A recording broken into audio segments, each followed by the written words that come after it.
Vamos ler aqui trechozinho da palavra de Deus. A gente está falando muito sobre pedir alguma coisa para Deus, né? E sonhar, né? Eu quero mostrar para vocês um sonho realizado, né? Um pedido que foi atendido e juntamente com esse pedido a realização de um sonho. Amém? Vamos ler juntos? Vamos lá. Havendo eles passado, Elias disse a Eliseu: pede-me o que queres que eu te faça antes que seja tomado de ti. Disse Eliseu: peço-te que me toque por herança, porção dobrada do teu espírito. Amém? Isso está aqui em 2 Reis, capítulo 2, versículo 9. Podemos assentar. Era um projeto espiritual, um desejo espiritual, um sonho espiritual. Deixa eu conversar um pouquinho com vocês. Essa história da Bíblia é uma das histórias mais bonitas, mais marcante, mais cheia de uma carga emocional poderosa, né? De manifestação de poder, da revelação de Deus para uma pessoa.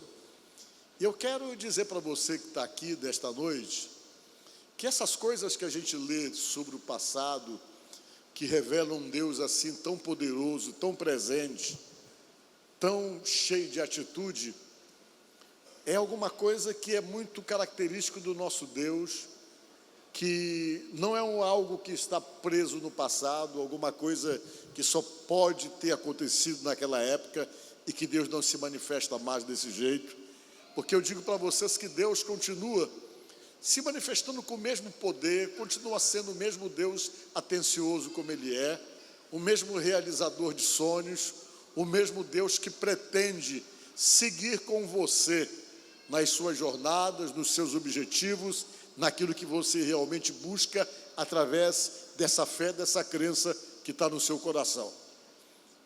Isso é Deus, Ele continua se manifestando aos homens dessa maneira como Ele se manifestou.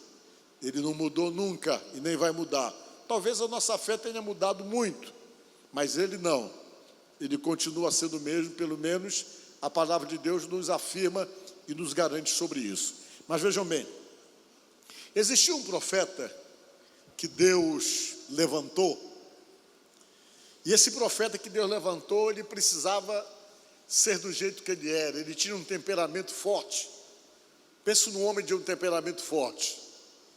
Ele era um sujeito incisivo nas suas decisões, ele era das montanhas de Gileade, era um camarada acostumado realmente a enfrentar tranco, a não se intimidar diante das pressões, e Deus então resolveu levantá-lo, escolhê-lo, para que ele fosse profeta no momento da história do povo de Deus, em que o pessoal estava precisando ser sacudido, porque todos eles estavam debandando para o lado de deuses estranhos, estavam optando em seguir Baal já há algum tempo, e essa decisão de seguir Baal estava trazendo um problema muito sério do afastamento de Deus de todos eles, porque eles seguiam esses deuses, estavam praticamente abandonando as práticas das tradições do relacionamento com Deus, através dos princípios ainda ensinados por Moisés.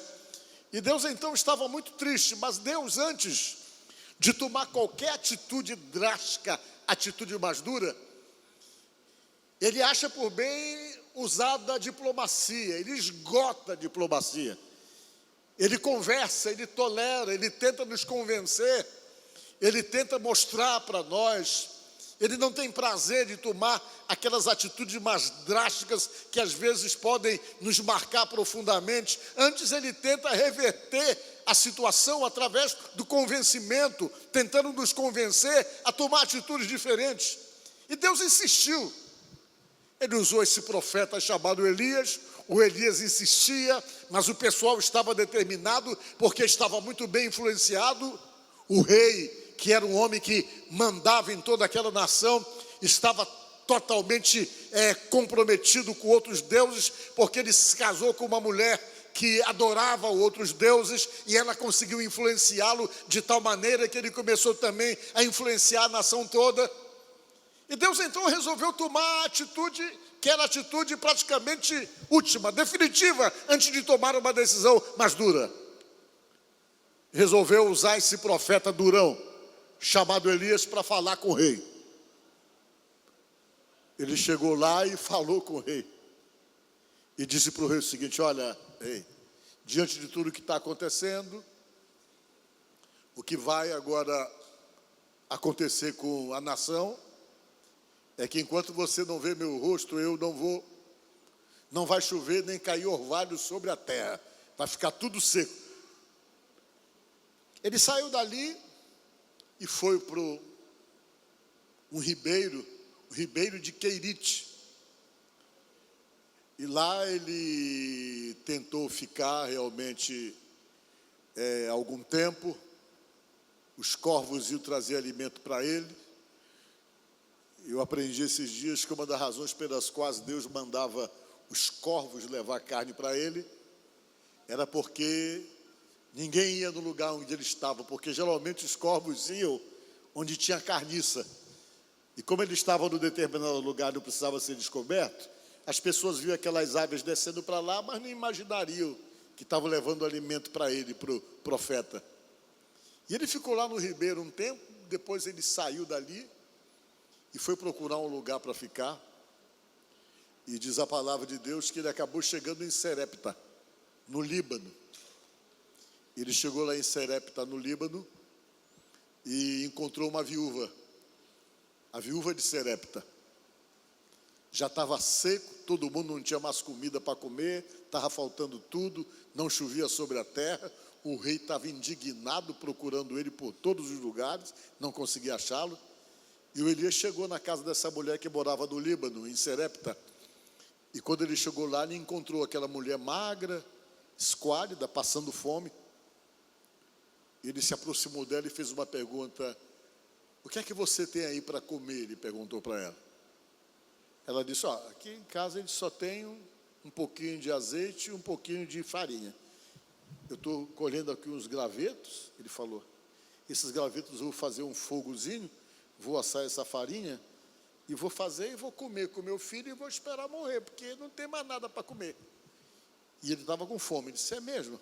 Então faz o seguinte, você vai lá, pega esse pouquinho de farinha que você tem e esse pouquinho de azeite, você faz um bolo. E depois que você fizer esse bolo, você traz primeiro para mim o bolo que você vai fazer. Depois você dá para você e os seus filhos, o seu filho. A mulher acreditou naquilo. Ela poderia ter todo tipo de reserva, mas esse camarada é folgado. Eu estou aqui com um pouquinho de farinha e de azeite. E ele vem e diz para eu fazer um bolo, levar primeiro para ele, quando ele deveria mandar eu comer primeiro. Mas que audácia é essa? Ele sabia o que ele estava fazendo, ele sabia que ele tinha a bênção de Deus, ele sabia que aquela atitude, se ela acreditasse e semeasse nele, que aquilo geraria bênção para a vida dela. E ela acreditou. E ela pegou o azeite que ela tinha, pegou a farinha e fez um bolozinho. Fez um bolo, fez o bolo. E depois que ela fez o bolo, ela foi lá com ele e entregou para ele. Ele comeu o bolo. Depois que ele comeu o bolo, ela simplesmente comeu depois com o filho. E diz a palavra que depois disso aí, a farinha e o azeite não acabaram da vasilha. E eles comeram, sabe quantos anos? 3 anos, mais de 3 anos eles comeram de uma farinha e comeram de um azeite que não se acabava da vasilha. Amém? Pelo menos quem falou isso foi Jesus. Veja o verso aí, só para vocês verem. Jesus disse: na verdade vos digo que muitas viúvas havia em Israel no tempo de Elias, falou Jesus, quando o céu se fechou por 3 anos e 6 meses, reinando grande fome em toda a terra. Durante 3 anos e 6 meses, eles ficaram comendo de um azeite que não acabava da botija e uma farinha que não acabava da panela. Diga glória a Deus. Aí secou tudo, deu uma fome pesada Aí Deus mandou ele voltar para resolver o problema. Aí depois de procurar ele por todos os lugares, o rei chateado chamava ele de perturbador de Israel. Ele apareceu. Quando ele apareceu, ele foi direto para o Monte Carmelo. Ele foi lá para o Monte Carmelo porque ele fez um desafio. Ele disse: olha, ei, vamos resolver esse problema logo lá no alto do monte. Porque as pessoas tinham abandonado Deus. Ele fez um desafio porque ele queria mostrar quem era o verdadeiro Deus, que não era Baal, que o Deus verdadeiro era o Deus de Israel, o Deus que eles acreditavam. E quando ele fez esse desafio, alguma coisa aconteceu que todo mundo ficou sabendo. As pessoas tomaram conhecimento que ia ter um desafio em cima do Monte Carmelo. O Monte Carmelo é um monte, é cheio de pedra lá. Se um dia você for lá, você vai ver. É pedra para tudo quanto é lado. Tem muita pedra em cima desse monte. É muita pedra. E eles foram para lá. O pessoal que morava naquela região espalharam a conversa, colocaram talvez nos grupos de família, nos zap, tudinho, todo mundo começou a avisar todo mundo. Só pode ser, viu? Se fosse hoje, eles fariam assim. O certo é que não demorou muito, a montanha estava cheia de gente. O povo todo foi para lá. Chegou lá, o Elias propôs: bem, o desafio é esse. Para a gente saber qual é o verdadeiro Deus, nós vamos fazer o seguinte: nós vamos preparar o altar de cada Deus, e cada um vai fazer o seu pedido ao seu Deus, um ritual, se for necessário, mas o certo é que nesse altar, ninguém vai poder tocar fogo na fogueira do altar. Você prepara o altar, mas quem tem que tocar fogo na fogueira é o Deus que você acredita.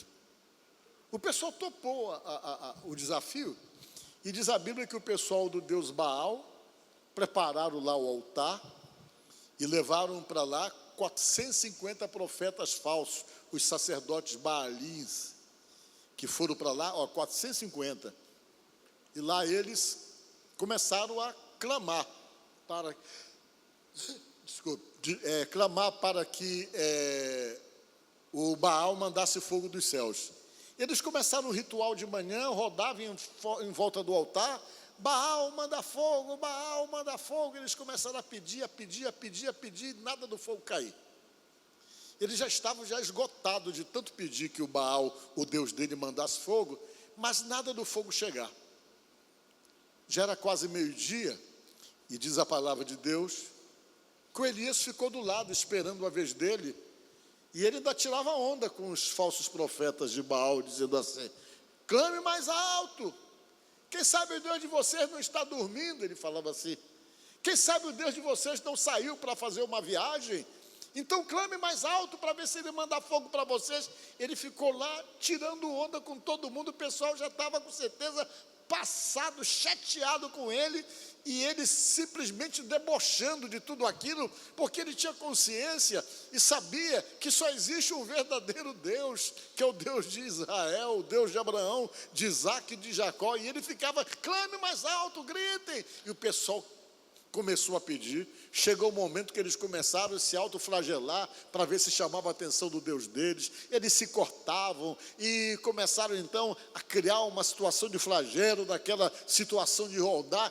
em torno daquele altar, e não acontecia nada, até que eles caíram esgotados, cansados de tanto fazer ritual, e mesmo fazendo ritual não vinha fogo nenhum. Aí eles pararam e chegou a vez do Elias. O Elias foi, diz a Bíblia, pegou as 12 pedras para poder fazer o altar, que representava as 12 tribos de Judá. Aquelas pedras estavam abandonadas porque ninguém sacrificava mais a Deus, tudo era Baal. Ele juntou aquelas pedras, arrumou. Depois que ele juntou aquelas 12 pedras que simbolizavam as 12 tribos de Judá, ele mandou fazer um rego, uma vala em volta do local, daquele altar que ele preparou. Ele pegou a carne, um animal sacrificado, jogou em cima da lenha, e depois que ele fez isso, ele joga uma talha de água em cima, era 30 litros d'água. Alguém arranjou água por ali, porque o único lugar que tinha água praticamente era lá em cima desse monte. pegaram a água, jogaram, encharcaram de água. Ele, pode jogar de novo. Jogaram mais água e sim, encharcaram tudo aquilo ali. E depois que eles encharcaram bem, chegou a vez dele, ele foi e fez uma oração dizendo: ó Deus de Abraão, de Isaac, de Jacó, que fique claro que o Senhor é o verdadeiro Deus. Ele falou, e quando ele gritou no meio do povo e disse: manda fogo, Senhor dos céus. Quando ele falou isso, a Bíblia diz que apareceu uma bola de fogo no céu.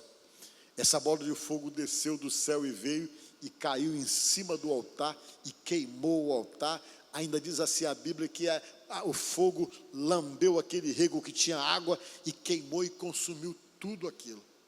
Na frente de todo mundo. Cadê a foto aí, só para a gente ver? A água lambeu o rego, foi lá naquela valinha que ele fez, o fogo foi lá e consumiu. Eu mandei a foto, umas fotozinhas. Eita, eu mandei as fotos, mas essas fotos não foram, senão ia ficar mais bonito mostrando a foto. Foi falha minha aqui então. Aí vejam bem o que aconteceu. Aí o povo viu aquilo. O povo que estava com a cabeça virada, influenciado por Baal, que era um deus da floresta, essas coisas todas. Quando eles viram aquilo, o pessoal ficou tão furioso que matou os camaradas, matou os sacerdotes de Baal. Eles mataram os sacerdotes de Baal e começaram a gritar uma palavra dizendo assim: só o Senhor é Deus verdadeiro, só o Senhor é Deus verdadeiro. Eles gritavam, só o Senhor é Deus verdadeiro, como se estivesse arrependido de terem se envolvido com um Deus estranho. Eles começaram a gritar isso aí. E diz a palavra de Deus que o pessoal matou lá os profetas falsos. E diz a palavra que todo mundo desceu para casa, convicto do verdadeiro Deus. E diz a Bíblia que o Elias foi orar para chover. E eles foi até a beira da montanha, o céu estava limpo, estava azul, não tinha nada no céu.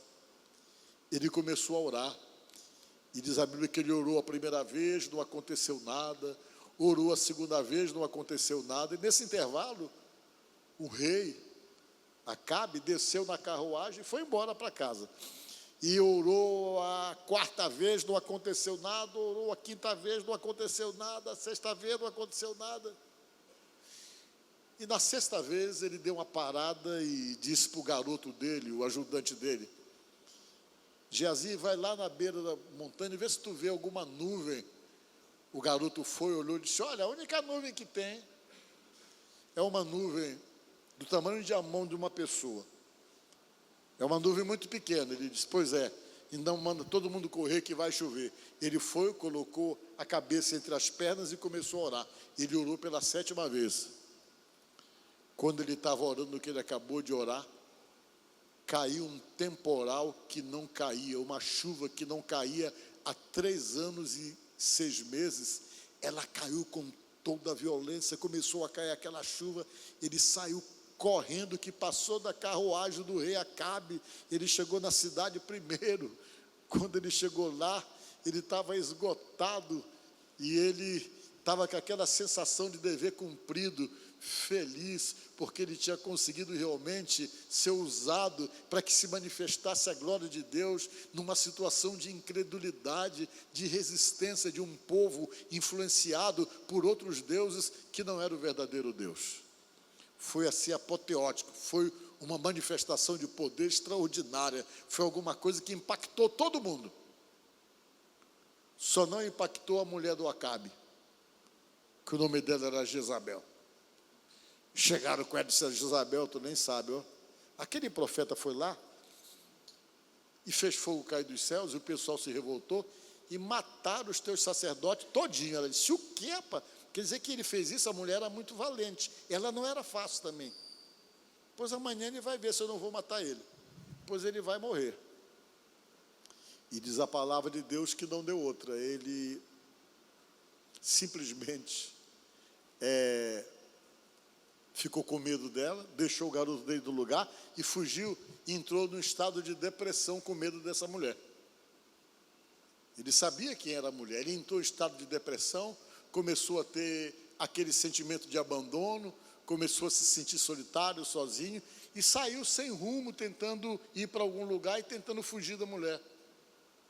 E diz a palavra de Deus que ele chegou no lugar, um anjo apareceu, ele estava quase que desmaiando, deu comida para ele comeu, mas ele começava a repetir assim, no estado de quem estava depressivo, de quem estava variando por conta do medo, do pavor de uma mulher. Depois de derrotar 450 sacerdotes, ele estava com medo de uma mulher só, para você ver como é que é a estrutura humana, o ser humano, aquele profeta tão poderoso, que foi lá e viu a glória de Deus se manifestando, e agora estava apavorado com medo de uma mulher, e ele repetia assim, constantemente: olha, mataram todos os profetas, só sobrou eu, agora eles querem me matar também. E ele apavorado, e ficou, tentando fugir da mulher.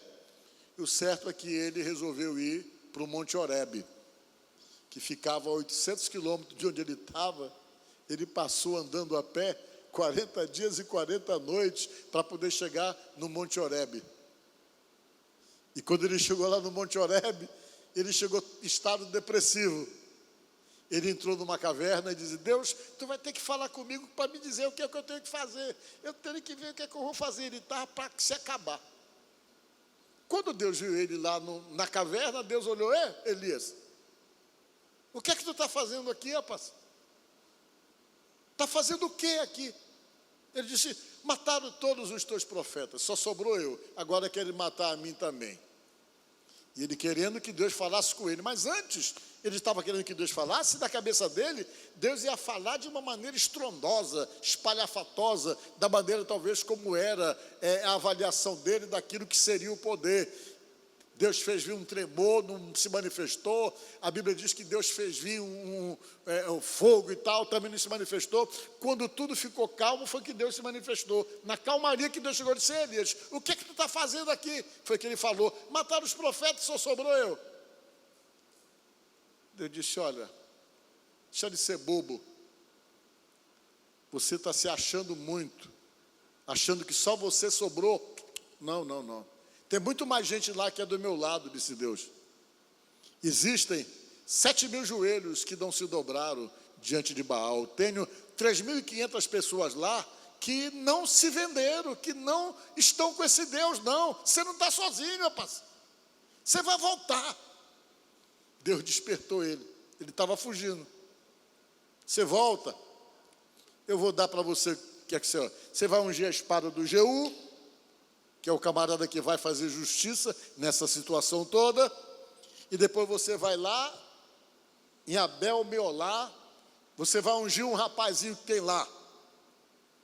Bora lá um rapaz, e você vai lá e vai ungir esse rapaz, porque esse rapaz vai ser o seu substituto. E ele viajou lá, para esse lugarzinho, e quando ele chegou lá, ele encontrou um rapaz que estava arando a terra. Era um menino novo ainda. Estava arando a terra, ele era agricultor. O nome dele era Eliseu. Deus já tinha com certeza contactado com ele. Porque quando o Elias chegou lá, a Bíblia diz que o Elias usava uma capa de couro de animal. Ele pegou aquela capa e jogou em cima do rapaz. Quando ele jogou em cima do rapaz, o rapaz entendeu aquela mensagem. Disse assim: espera aí que eu só vou despedir do meu pai e da minha mãe. Ele foi, pegou o arado que ele tinha, que era de madeira, ele quebrou o arado todinho, pegou as juntas de bois que ele usava para poder ir à terra, matou os bois, fez uma churrascada lá no lugar que ele morava, se despediu do pai dele, Safate era o nome do pai dele, ele fez aquela churrascada, ofereceu sacrifício para Deus, para ele não voltar mais, ele quebrou o arado dele. E depois que ele quebrou, fez o sacrifício, ele se despediu da família e disse: agora eu vou te acompanhar. Esse rapaz passou a acompanhar o Elias. Ele era um agricultor, com certeza bem sucedido, ele largou tudo para assumir uma função. Sabe qual era a função dele? Ajudante de profeta. Digam comigo: ajudante de profeta. Pergunte para mim: quanto é que ganhava o ajudante de profeta, pastor? Nada, só trabalho. o ajudante do profeta, ele era um servo do profeta. Ele ficava ali para ser mentoreado. Ele passava a andar com o profeta. A função do ajudante do profeta, sabe o que era? Era lavar os pés do profeta. Além de lavar os pés do profeta, ele preparava a comida para o profeta. E ele andava com o profeta como se fosse um secretário, um ajudante de ordem. Ele andava aqui, o profeta andava na frente. Ele tinha que ser esperto, atento. Quando o profeta pensava em qualquer coisa, ele ia lá e fazia. Você sabe quanto tempo ele ficou sendo ajudante de profeta? 10 anos. 10 anos ajudando o profeta, pegando água para lavar os pés do profeta, pegando água para necessidade doméstica, cuidando do profeta, sem ganhar nada. Era assim que ele vivia, esperando a vez dele. Diga glória a Deus. Por que tudo isso? Porque ele tinha um sonho. Qual era o sonho dele? Era ser profeta.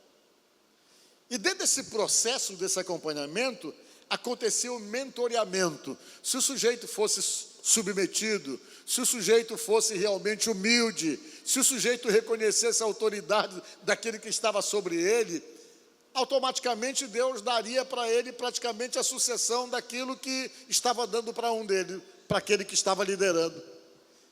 Alguns não conseguiram ser, tem um que não conseguiu ser, o Geazi.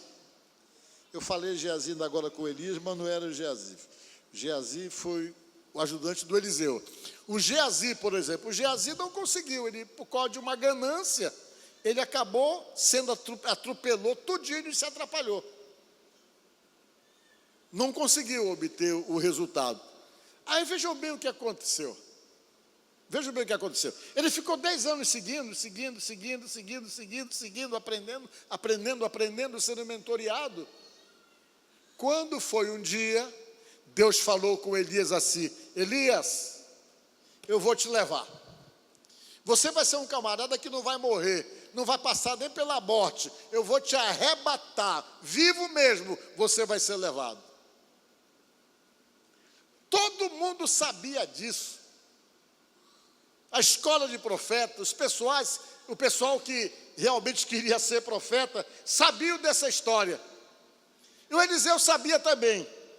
Quando foi um dia, o Elias chegou, se aproximou do Eliseu e disse: rapaz, tu está me servindo há muito tempo que tu me serve. Eu vou te dar uma folga hoje. Você não precisa me acompanhar. Você não precisa andar comigo, porque eu tenho que ir numa determinada cidade e você não vai poder ir comigo, eu vou liberar você. Eu tenho que ir, qual era a cidade? Eu tenho que ir em Gilgal, né? Eu vou de Gilgal para Betel. Ele estava em Gilgal e para Betel. Era uma caminhada de 30 quilômetros. Ele disse: você não vai não, você fica.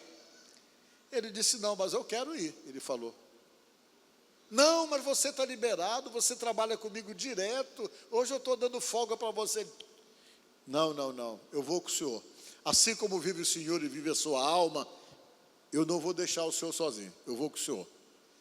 Ele tentou convencer, mas o garoto resolveu ir com ele. Aí eles chegaram lá em Betel, depois de 30 quilômetros de caminhada.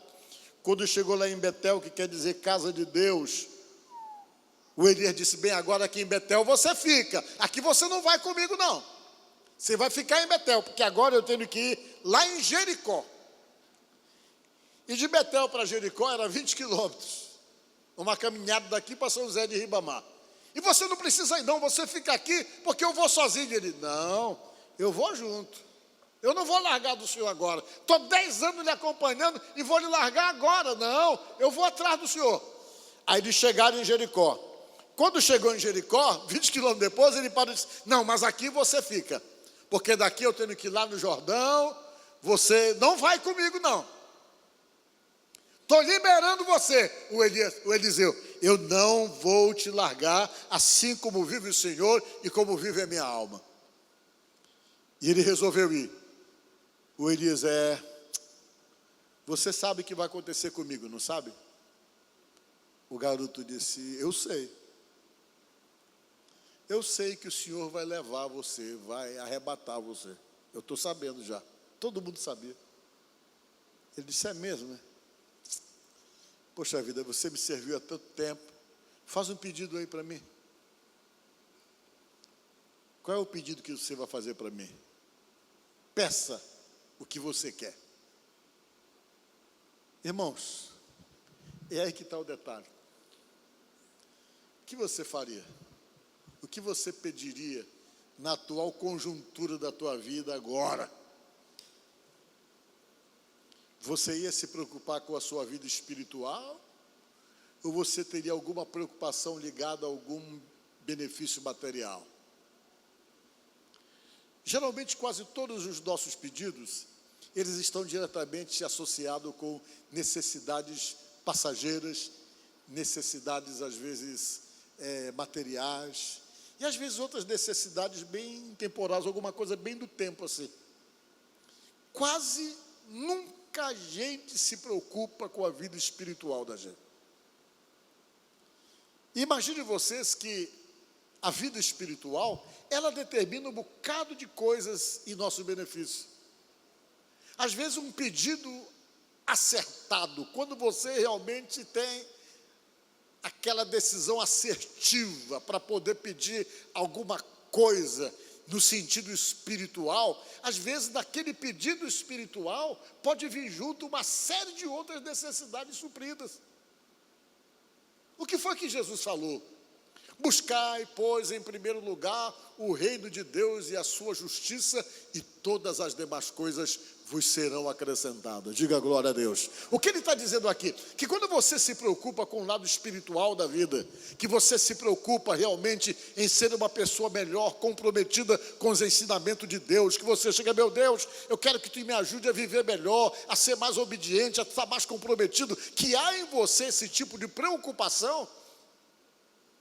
Isso é tão digno diante de Deus que Deus olha e, além dele se animar em ver realmente essa preocupação de viver melhor no relacionamento com Ele, de viver melhor a sua vida espiritual, que as outras coisas vêm a reboque automaticamente, sem você pedir, elas são totalmente acrescentadas na sua vida, porque a Bíblia afirma que quando você está preocupado em obedecer, quando você está preocupado realmente em fazer aquilo que é necessário fazer em termos espirituais para agradar a Deus, a Bíblia diz que uma série de bênçãos alcançam você, coisa que você nem pede, mas Deus acrescenta. Diga glória a Deus. Às vezes a nossa preocupação não está muito com essa questão espiritual. Às vezes as nossas preocupações é em pagar uma dívida, é em ganhar mais, é em ganhar dinheiro, e às vezes tudo aquilo que está realmente forjado na nossa cabeça como necessidade, que está acima de todas as necessidades, é ter cada vez mais, e às vezes a preocupação de muitos está voltada para isso, e para Deus essas coisas tudo são passageiras, são efêmeras. Se envolva com Deus a cada dia. Tenha compromisso com Deus a cada dia. Comece realmente a colocar Deus em primeiro lugar. As questões de Deus serem importantes para você. Priorizar Deus em todos os sentidos. Quando você faz isso, nem se preocupe com as outras necessidades. Porque Ele vem e acrescenta, Ele dá, Ele vai confirmando. É a Bíblia quem diz isso. Quanto mais você se aproxima de Deus, quanto mais você se aprofunda espiritualmente, mais Deus supre as suas necessidades. É a Bíblia quem diz isso, que Ele supre as nossas necessidades. Ele chegou e disse: pois é, faz o pedido aí. Todo mundo acha que ele ia pedir a capa dele, a capa bonita que ele tinha, que ele usava, que era de couro. Ele olhou para o Elias e disse: olha, eu quero pedir por herança. Eu quero uma herança. Por que ele queria uma herança? Ele queria a herança de pai. Porque naquela época, o filho mais velho tinha direito à herança dobrada, que era o primogênito. Todo filho, o primeiro filho, o primogênito, quando ia repartir a herança, ele recebia dobrado. E ele se colocou na condição de filho espiritual, sei lá, filho do ministério, filho da chamada. Ele se sentiu filho, e ele realmente estava tão ligado ao profeta, que ele se achava como um filho com direito à herança, de primogênito, a herança dobrada. Ele disse: pois é, o que eu quero por herança é a porção dobrada do teu espírito. Diga glória a Deus. Ele disse: o que, rapaz? Porção dobrada do espírito que age em mim? Tu pediu uma coisa muito difícil, amor. Primeiro, que esse pedido não sou eu que vou atender você. Esse pedido, quem pode atender você é Deus. É Ele que decide se Ele dá ou não. Mas você fez o pedido, mas vamos fazer um acerto aqui. Se você vê quando Deus me levar para o céu, se você presenciar tudo, que você vê o carro que vem me buscar, você presenciar o que vai acontecer, é porque Deus está atendendo o teu pedido. Se você não vê nada, é porque teu pedido não foi aceito. Acertado? Acertado. Eles foram, o Elias tirou a capa dele, bateu da beira da água do Rio Jordão, as águas se abriram, eles atravessaram para o outro lado do rio, e quando chegou do outro lado, que eles estão conversando, surgiu uma bola de fogo do céu e uma carruagem de fogo. Tem essa foto aí? Também não? Essa tem, ficou bonita essa aí, ó. Apareceu um carro de fogo, e esse carro de fogo veio e pegou Elias, e foi levando ele. Quando ele viu aquilo, ele tomou o maior susto, mas ele se lembrou do acordo. O acordo era esse: se eu visse tudo é porque Deus estava me atendendo. Mas será que ele sabe que eu estou vendo? E ele, para chamar a atenção do Elias, ele começou a gritar lá na beira do rio: carros do Senhor e seus cavaleiros, carros do Senhor e seus cavaleiros, eu estou vendo tudo, carro do Senhor e seus cavaleiros. E diz a Bíblia que aquele carro subiu, lá de cima o Elias pegou a capa dele e jogou. Ele não pediu a capa, mas vou dar para ele essa capa de souvenir para ele. Jogou a capa para ele. E ele correndo por aquele vale ali, ele pegou aquela capa, se agarrou nela, chorando, porque ele gostava demais do Elias. Ele era amigo, ele era fechado, ele era submisso, ele sabia que aquele homem tinha unção para dar para ele. Ele era totalmente fechado com Elias. Ele saiu dali chorando, com aquela capa na mão, só que ele tinha que atravessar para o outro lado do rio, e não tinha canoa. Ele se lembrou que ele veio por aquele lado ali, porque o Elias bateu com a capa na água, e as águas se abriram, e eles passaram juntos. Agora ele precisava passar de volta, mas agora quem tinha que operar o milagre era ele. Ele estava inseguro, totalmente inseguro, mas mesmo inseguro, ele pegou a capa, bateu na beira da água do rio, e gritou essas palavras assim: onde é que está o Deus de Elias? E quando ele feriu as águas com a capa, diz a Bíblia que as águas se abriram, e ele passou com o pé a seco para o outro lado. Diga glória a Deus. E daquele dia em diante começou a história do maior profeta que a gente tem conhecimento depois de Jesus.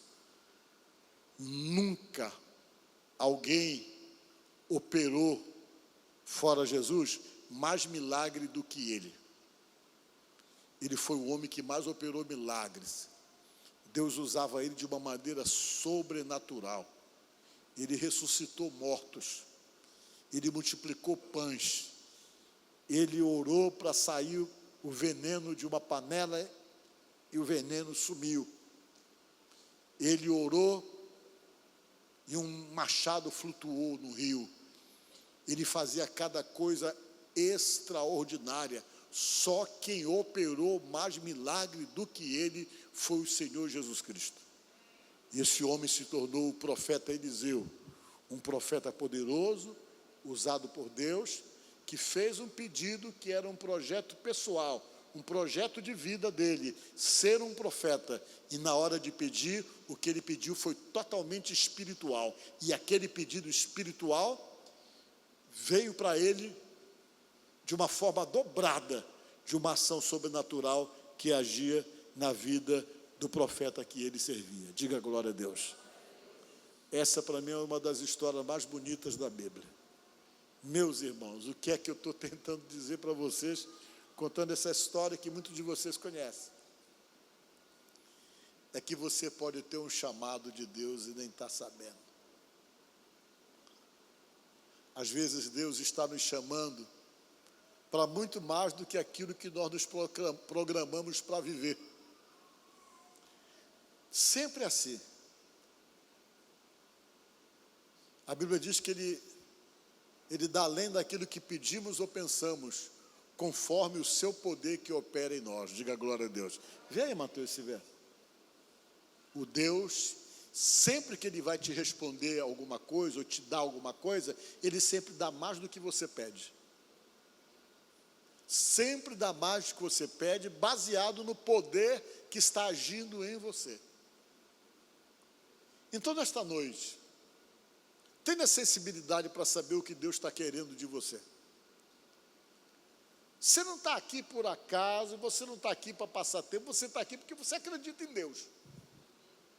Se você não acreditasse, você não estava aqui, o que você ia fazer aqui? Se você não acreditasse que Ele é Deus verdadeiro, sabendo que aqui é um lugar só para falar sobre Ele. Você vem aqui porque você acredita. Ele puxa você para vir para cá. Tem horas que você tem tanta coisa para fazer, mas chega essa hora, às vezes até dificuldade você enfrenta para vir, que sempre aparece um atrapalho, mas você sabe que tem que vir, porque Deus puxa você. Às vezes você nem quer vir, mas você vem, porque Ele puxa você. Quem é que puxa você? O Espírito Santo. Por que o Espírito Santo puxa você? Porque Ele precisa tratar com você. Diga glória a Deus. Ele precisa pegar a palavra dEle e tentar dizer coisas para você que você está precisando ouvir. Talvez você não tenha nenhum tipo de entendimento daquilo que, na verdade, Ele está querendo com você. No primeiro momento, você pode achar que você está aqui para passar um tempo, porque você crê, porque você acredita, mas, de repente, Deus tem realmente propósito com a tua vida, muito além daquilo que você está querendo ou do que você imagina.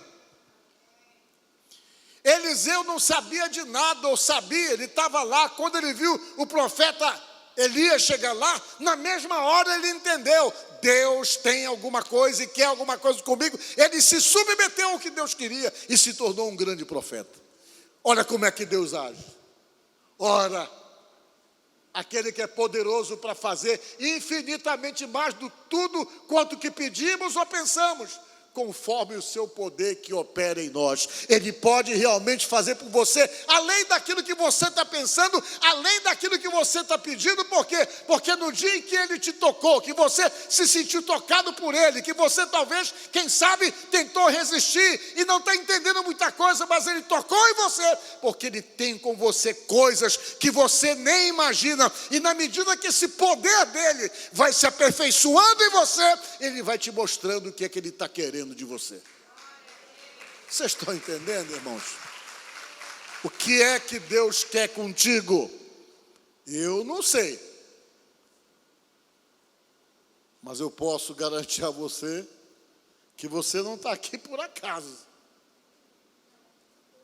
Talvez muitos de vocês que estão aqui nunca na vida se imaginaram sentado numa cadeira de uma igreja evangélica. Talvez muitos de vocês, como eu, tinham uma resistência enorme. Será que tem alguém que eu não suportava crente, tinha uma raiva de crente. Sabe aquelas palavrinhas assim? Peixe do prato, farinha da cuia. Eu gostava de falar isso aí. Eu achava bonitinho falar para os outros isso aí. Eu não gostava, eu não suportava. Mas um dia eu entrei e descobri que Deus tinha um propósito. Diga glória a Deus.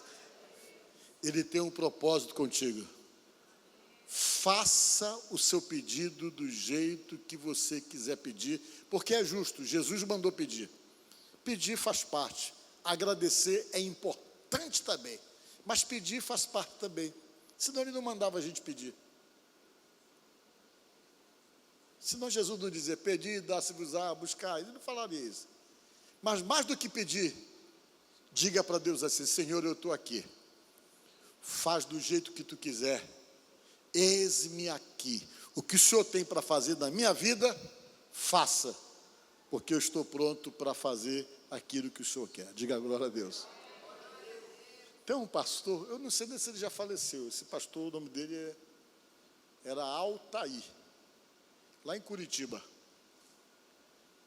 Tinha uma irmã que trabalhava lá, no mesmo lugar que ele trabalhava, no judiciário. Ele é juiz aposentado hoje. E uma irmã da igreja trabalhava no gabinete dele lá. Ela servia café, servia cafezinho. E aquela rotina de todo dia junto criou uma certa liberdade, que ele perguntava as coisas para ela, ela respondia. Só que ele era um sujeito extremamente arrogante, extremamente duro, extremamente grosso. E ele tinha um monte de problemas, o doutor Altair. Ele mesmo conta essa história.